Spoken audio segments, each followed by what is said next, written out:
Bonjour et bienvenue, aujourd'hui je te livre tout de suite un point technique qui fait que tu peux bloquer en crawl, que ce soit sur ta technique ou sur tes chronos directement. Et ce point technique, il est lié toujours, de toute façon, au corps projectile. Il faut toujours revenir sur la base, en fait, sur construire sa barre, construire son zodiac directement. Et c'est un des 5 points, un des 5 items du coup de ce corps projectile qui fait que tu peux relancer ta progression derrière.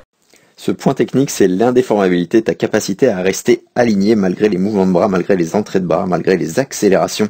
Bref, ta capacité à garder ta barque, en fait, de la tête aux pieds, super bien alignée, malgré tout ce qui se passe, malgré tout ce que dois faire, tout ce que tu peux faire pour avancer directement.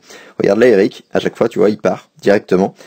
Et lui, ça se déforme à ce niveau-là. Donc ça peut se déformer au niveau du haut du corps, au niveau de la cage thoracique, ça peut se déformer au niveau du bassin. Les pieds peuvent partir aussi à droite à gauche, c'est ce qu'on appelle communément le S.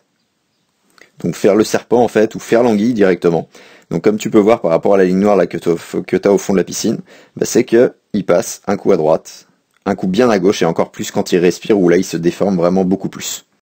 Donc l'idée pour Eric, ça va être de garder son alignement malgré les entrées de bras dans l'eau, malgré sa respiration, d'accord, qui perturbe en fait tout son corps projectile finalement, et qui l'empêche en fait, qui lui fait prendre des freins tout simplement directement. Et pour ça, on va se servir d'un exercice de base, de la glissée. Donc je sais qu'il n'est pas très utilisé en triathlon, alors que en natation, en eau libre aussi, en fait les nageurs s'entraînent en bassin et ils l'utilisent énormément.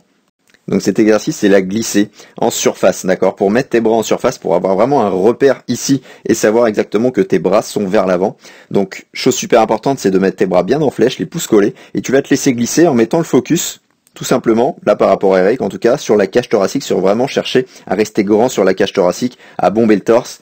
Et toi, si ton problème il est au niveau du bassin, tu vas serrer les fessiers, tu vas serrer les abdos. L'idée c'est d'avoir vraiment un seul focus à chaque fois, de te laisser glisser, et derrière d'enchaîner en fait sur une longueur en crawl, où tu vas, pour simplifier, pas trop respirer 5 temps, 6 temps, 7 temps, pour vraiment fixer ton alignement de la tête aux pieds le plus longtemps possible sans le perturber avec la respiration, du moins pour commencer.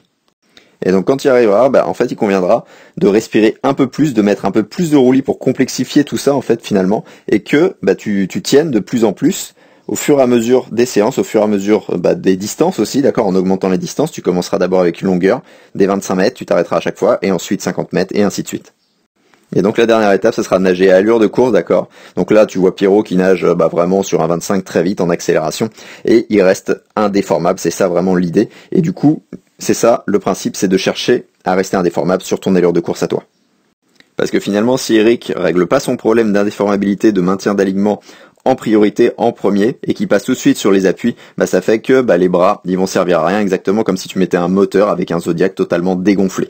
Ok, donc voilà l'idée, tu gonfles ton Zodiac, et ensuite tu vas mettre les rames tu vas mettre le moteur pour aller de plus en plus vite, et que tes appuis soient vraiment utiles, d'accord, que tu passes pas à travers l'eau aussi avec tes bras, que tu arrives à rester avec le moins de frein possible dans l'eau.